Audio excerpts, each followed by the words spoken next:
Hi, it's Fiestaro. Hello, Virgo placements. Okay, so timeless love reading. Okay, so syempre before tayo mag-start, kung hindi ka pa nakakapag-subscribe, please do subscribe and hit the notification bell para lagi po tayo maging updated sa mga mangyayari pa lang. Okay, and yes, don't forget na mag-follow sa atin pong FB page and kung meron pong tanong pagdating sa private reading, message lang po kayo sa atin pong FB page, okay? For more info. Okay? So, okay. Virgos. Okay. Virgo placements. Anong meron? Virgos. Okay, Virgo. Okay. Open heart. Okay. Receptive. Empathy. Vulnerable. Oh. Okay. Isa pa. Someone is like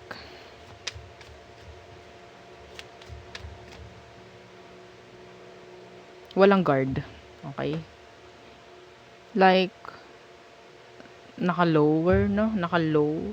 Ang guard nila like that. Parang 9 of Wands in reverse. Yan. Okay? 9 of Wands in reverse. Okay. So, ano tong open heart? What's with this open heart? Virgo. Thinking. Missing you. Craving. Desiring. Okay. Okay.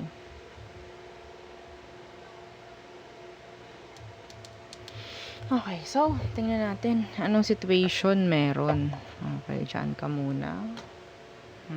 So, sa tarot tayo.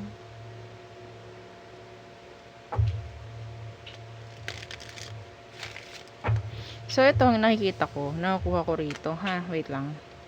So, someone is craving. Someone is missing you or desiring you. Okay, so that's why parang naka-lower yung guard nila. Okay, maybe you, maybe someone. Parang open na open kasi gusto ka. Okay? Pwedeng ikaw to, pwedeng ibang tao. Okay? Pwedeng iniisip mo. Okay? So, tingnan natin.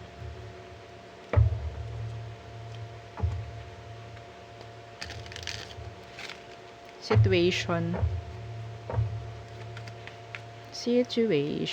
Alam niyo, nakuha ko rito, Virgo, someone na parang bago.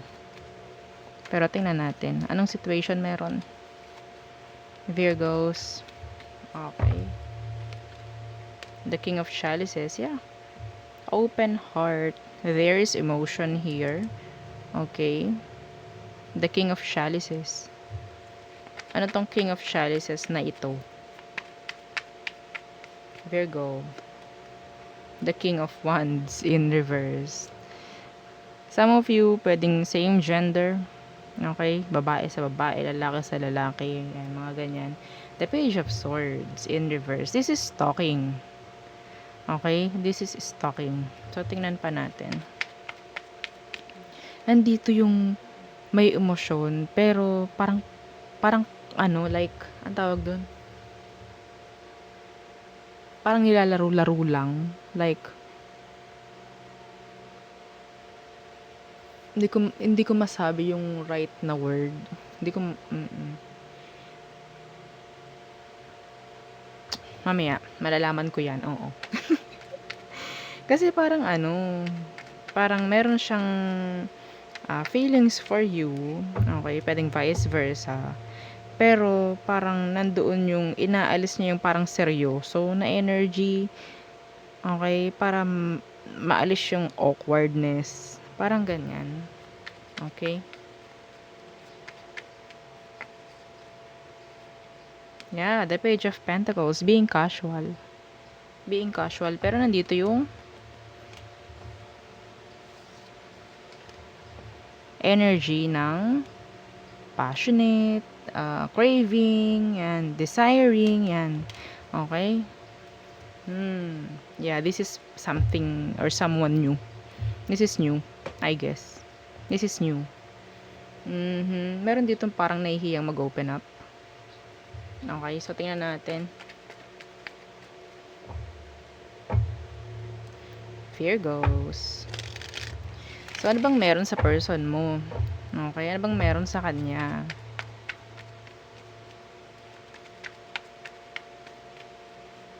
Like, yung situation na nakikita ko dito is something like, gusto ka, or gusto mo, pero nandyan yung puro pasegue. Pasegue. Puro, para kang gino-joke-joke lang. Parang ganun. Pero nandoon eh.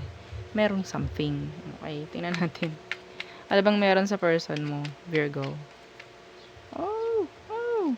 Ang dami. Kunin ko to. Okay. The Three of Chalices. Some of you, this is your friend. Okay? This is your friend. Some of you. Some of you, meron siyang someone else. Okay? Yeah, may person, oh. Behind. Ano tong Three of Chalices? Yung iba rito, pwedeng finirend zone ka niya, or yeah. Tingnan natin. Three of Chalices. Yeah, the Knight of Wands.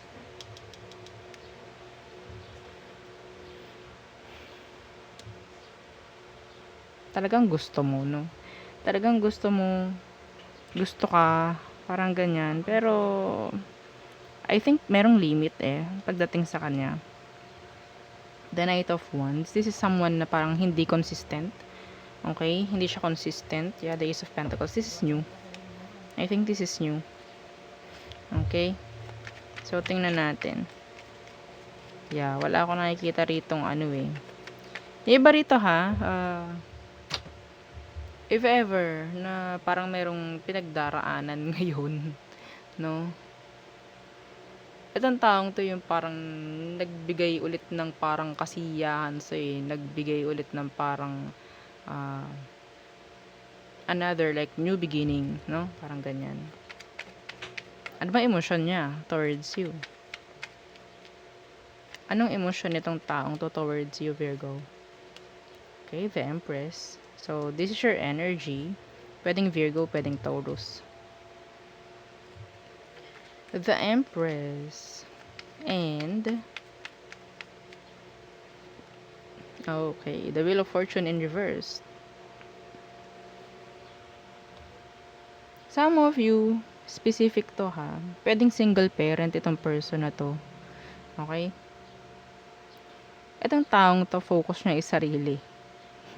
Yes, ang daming ano eh, like growth, like busy, like the Wheel of Fortune in reverse is ano eh, like energy ng parang hindi pa nagkakaroon ng maganda or sabi nating pagbabago. Okay? Some of them merong hindi magandang nangyari sa past niya. Okay? Pagdating sa love.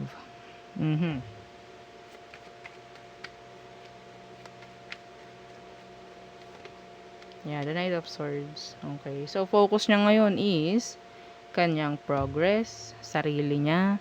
So, kaya hindi mo to makikitaan ng parang, ang tawag doon? Pagiging consistent. Lalo na pagdating sa connection or communication. This is communication, si Knight of Swords. Okay? Magaling siyang makisama. Makibagay, parang ganyan. Ano bang feelings mo? Feelings mo. Okay. The Five of Swords. Bakit ka naguguluhan? May conflict. May iba rito. Why? The Seven of Pentacles. The Seven of Chalices. Ikaw, Virgo, pwedeng magulo yung utak mo, no? Like, pagdating sa kanya, unsure, mixed signals, parang ganyan. Magulo eh.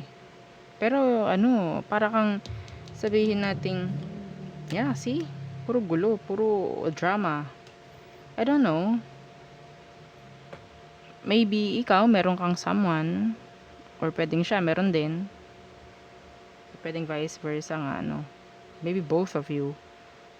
The Seven of Pentacles, this is someone na talagang parang invested na. Paano to? Invested na ako sa kanya. Like that. May naririnig akong ganun. Yeah, see? The Four of Wands. This is relationship.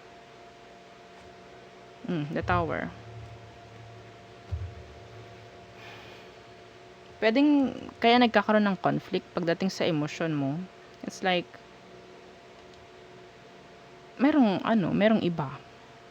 Merong iba ikaw, merong iba siya. Okay? So, nandito yung kahit meron kang emosyon, kahit merong emosyon, hindi ko pwedeng seryosohin kasi hindi pwede. Okay? Tingnan natin ha, Virgo.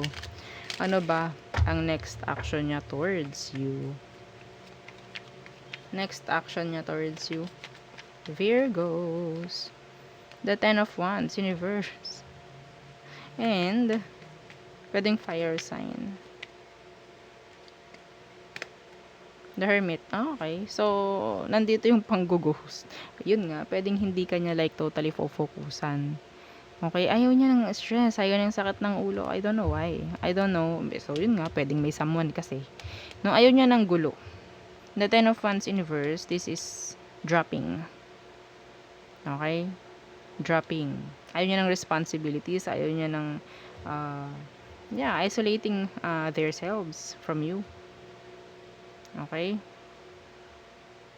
Pwedeng marami kang tanong pagdating sa taong to kung makita mo man or mapansin mo man na parang hindi siya totally palaging nagme-message, parang ganyan. Yeah. The Hermit kasi ito yung parang pang-ghost. Okay? Pang-ghost. Tingnan natin. So, maybe, ikaw ito. This is your energy.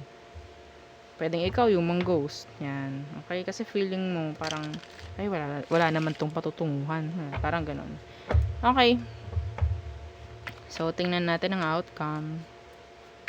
Outcome. Virgos. The Nine of Swords in reverse. Yeah, and the Two of Chalices in reverse. So, hindi parang like, hindi ako makikipag-connect kasi ayaw ko ng sakit ng ulo. Yes. Okay. Yan. The King of Pentacles. Someone is like too busy para sa mga ganitong bagay-bagay. Pwedeng Capricorn. Okay? Yeah. Mas focus ito sa mga bago sa buhay or sa mga dapat mangyari pa. Okay? Hindi nito focus or hindi nito, itong taong to is, natawag doon, hindi importante sa kanya ngayon pakikipagrelasyon. Mas focus ito sa growth niya, sa improvement. Okay? So, yun ang kanyang nakikita ko. Okay? So, there. Tingnan natin ang all signs. Okay. All signs. So, walang connection, walang relationship na mangyayari. Lalo na kung new yun, kung bago. Pero kung luma, wala pa rin. Okay? Wala pa rin.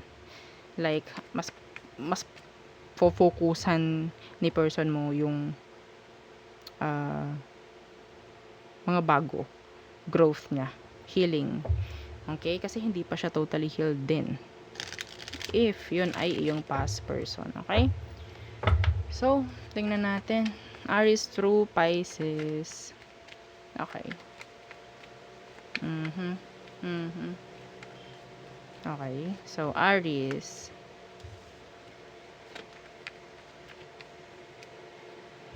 Cutting you off. Gusto niya ng mas gusto niya maging single. Pero gusto niya yung communication with you.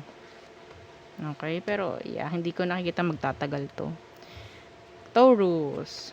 Oh, obsessing over you. Yes. May drama ako nakikita pagdating sa kanya. Gemini. Okay? So, pwedeng may malaman ka rito. Like, pwedeng meron siyang iba. Okay? Some of them, ang daming gumugulo sa utak. Kaya hindi makapag-focus sa'yo. Cancer, stalking you. Yeah. Manipulating. Oo, yung energy niya. Parang hindi siya makikipag-usap. Kasi parang gusto niya, siya yung gagawa ng effort. Leo. thinking of you a lot. Gusto niya ng communication with you. Okay. Virgo. Oh, gusto ng another chance. Wanting a repeat. A repeat cycle. Okay. Next. Aries, Taurus, Gemini, Cancer, Libra. Libra. Oh. Okay.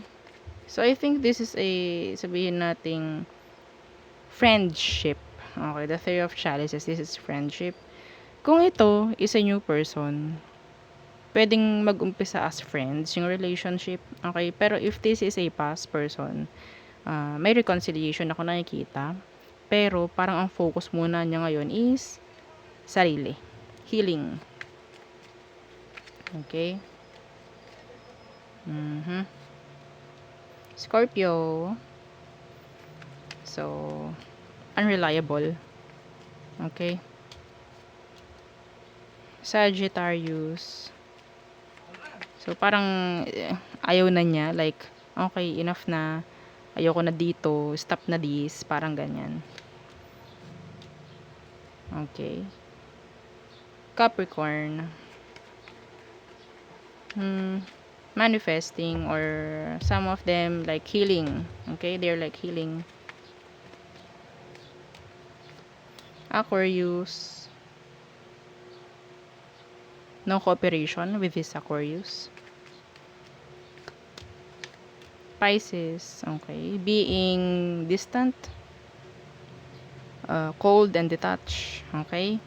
So, pwedeng, I don't know, pwedeng nagkaroon ka ng kasalanan dito. So, that's why para siyang lumalayo, or pwedeng maging vice versa.